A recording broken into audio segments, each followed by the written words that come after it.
안녕하세요. 2024년 추수감사절 맞이 매일 감사 매일 말씀 다섯째 날 11월 15일 금요일 묵상을 전해드립니다. 묵상의 제목은 감사는 하나님을 기억하는 것입니다. 본문은 신명기 6장 12절과 13절입니다. 너는 조심하여 너를 애굽 땅 종되었던 집에서 인도하여 내신 여호와를 잊지 말고 내 하나님 여호와를 경외하며 그를 섬기며 그의 이름으로 맹세할 것이니라. 어느 마음이 착한 사람이 우연한 기회에 빈민촌을 방문했습니다. 그는 그들의 딱한 사정을 보고 한 사람을 돕기로 했습니다. 매월 100불을 그에게 생활비로 후원해 주었고 그 일은 오랫동안 계속되었습니다. 그런데 어느 한 달은 경제적으로 사정이 몹시 좋지 않아 100불을 보내지 못하고 50불을 준비해서 그 사람에게 보냈습니다. 그러자 며칠 후 그 사람으로부터 한 장의 편지가 날아왔습니다. 선생님께서 매월 꼬박꼬박 100불을 보내주셨기에 이달에도 100불을 사용할 계획을 세워놓았습니다. 그런데 예고도 없이 50불만 달랑 보내시면 어떡합니까? 선생님 때문에 내가 다른 사람에게 빚이라도 져야 한단 말입니까? 이번에 보내주지 않은 돈 50불을 속히 보내주십시오. 이 이야기를 읽고 있으니 세상에 어떻게 이렇게 염치도 없는 배은망덕한 사람이 있을까 하는 생각에 마음이 부글부글합니다. 하지만 조금만 다시 곰곰이 생각해 보면 이것이 나의 모습이라는 생각이 듭니다. 그동안 받은 은혜를 생각하며 감사하기보다 현재의 부족에 대해 불평하고 불만을 가지고 있는 것이 나의 모습이기 때문입니다. 사실 받는 데만 익숙하다 보면 이렇게 될 수가 있나 봅니다.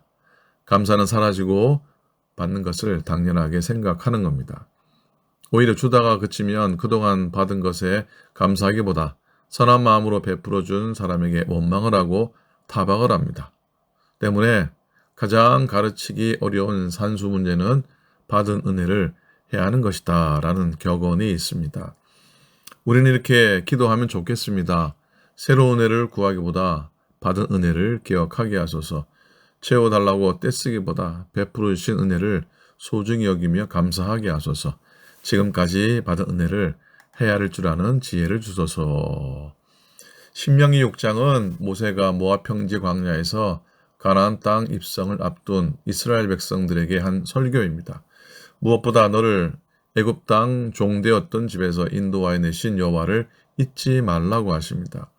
하나님께서 너에게 베풀어 주신 은혜를 기억하라는 말씀이지요. 이 말은 너희들이 하나님의 은혜를 입기 전 종으로 살았던 것을 기억하라는 겁니다. 이건 바로 그들의 본래성을 잊지 말라는 것입니다. 이 본래성을 기억하는 것이 은혜를 잊지 않고 기억하는 방법입니다. 그런데 사람은 풍요함과 편함에 익숙하다 보면 어려웠던 시절을 쉽게 잊어버립니다. 이런 사람은 은혜를 당연하게 여기고 마치 맡겨두기라도 한 것처럼 더 달라고 떼를 쓰고 더 안 준다고 불평하며 화를 냅니다. 현재 풍요함과 편함에 익숙하여 자신의 본래성을 잊어버렸기 때문입니다. 그래서 모세는 이스라엘 백성들에게 장차 가나안 땅에 들어가면 노력하지 않고 전답도 운물도 포도원도 갖게 되는 풍요와 편함을 경험하게 될 텐데 그 풍요와 편함 때문에 자신의 본래성을 잊지 말라고 당부하고 있습니다. 어려운 시절에 도우셨던 하나님의 은혜를 기억하라는 겁니다.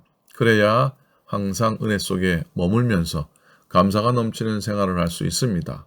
또한 감사해야 그 은혜를 계속 유지할 수가 있습니다. 하나님께서 올해에도 우리에게 추수감사의 기쁨을 누릴 수 있도록 해 주셨습니다. 감사할 때마다 느끼는 것은 우리가 참으로 많은 감사를 잃어버리고 산다는 느낌이 듭니다. 그리고 어느 때에만 잠깐만 감사를 한다는 겁니다. 하나님께서 이스라엘 백성에게 감사의 절기를 주신 이유는 바로 하나님을 잊지 않고 기억하기 위함입니다. 그러므로 감사를 잃어버리는 것은 하나님을 잃어버린 것과 같습니다. 하나님은 이스라엘 백성에게 어떠한 특별한 경험을 한 후에는 꼭 그것을 기억하게 하셨습니다. 이스라엘 백성들이 홍해를 건널 때에도 돌을 취해서 기념비를 세우게 하셨는데 그 후대에도 하나님 역사를 기억하게 하신 겁니다. 그건 바로 하나님에 대한 감사와 은혜를 잊지 않기 위해서입니다. 우리가 감사를 잃어버리는 경우가 있는데 먼저 자신의 욕심 때문입니다. 욕심이 잉태한 즉 죄를 낳는다고 하였습니다. 그러므로 사람이 욕심이 가득하면 감사를 잃어버리게 됩니다. 또 하나는 비교의식이죠. 당신의 남편이 자기의 남편이 훌륭한 사람인데 다른 남편과 수입을 비교하고 자신의 자녀가 귀하고 소중한 아이인데 다른 집 아이와 성적을 비교하면서 불평하는 겁니다.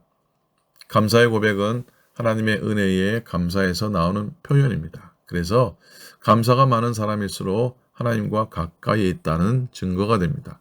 불평과 원망이 많은 사람일수록 하나님과 멀리 있습니다. 우리가 모두 감사를 훈련해야 합니다. 감사할 것이 없어도 때론 억지로라도 감사를 해야 합니다. 잃어버린 감사를 회복하길 소망합니다. 감사는 하나님의 은혜이지만 우리에게는 엄청난 축복입니다. 왜냐하면 감사함으로 우리가 행복하고 감사하는 우리의 모습을 보는 우리 주변의 사람들이 행복하기 때문입니다. 오늘 우리의 삶 가운데 감사로 충만했으면 합니다. 그리고 감사를 만들어가는 성도들이 되시길 축복합니다. 감사란 하나님을 기억하는 것입니다. 하나님께서는 우리를 손바닥에 새겨서 기억하신다고 했습니다. 항상 바라보시면서 기억하신다고 하셨습니다.